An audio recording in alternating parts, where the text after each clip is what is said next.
rosita de horizonte, activa mi canción. Para ensalzarte en ella, oh niña candorosa, estrella de mi dicha, mi luz, mi adoración. Quisiera que comprendas lo mucho que te adoro, quisiera que tú sepas mi sin igual amor. Pensando en tu belleza no hallo más tesoro, y encuentro en esa tierra otra castiza flor. ¡Hey!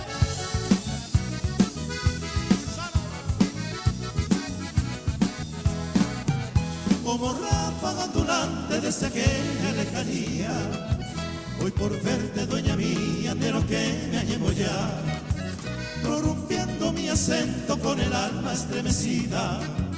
Virgencita compasiva, epoaya pues acá. Si mi canto no perturba tu alma adormecida, desperta, niña querida, será injuno gueterí. No te ajenes de tu amigo que te adora con vehemencia.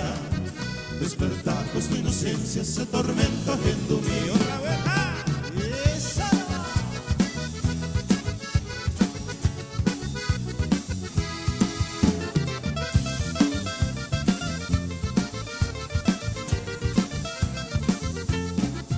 Donde te he sido bien de mi vida y no lo mío.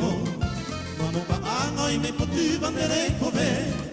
Y yo cuando sote voy con mano en mi desvarío, a te salve, a reprimir, de tapere.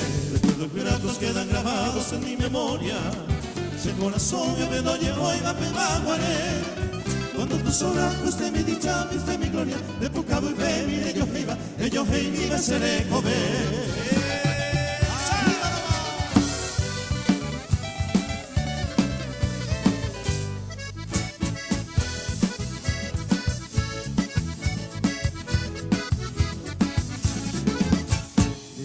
Suspiro a seguita serapé, adiós Eva y Yahweh, adiós lugar preferido.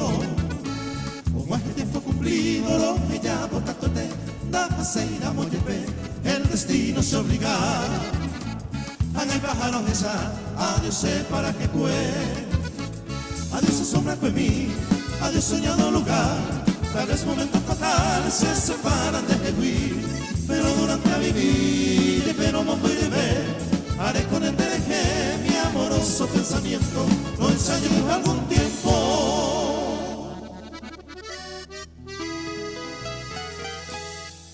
Adiós para que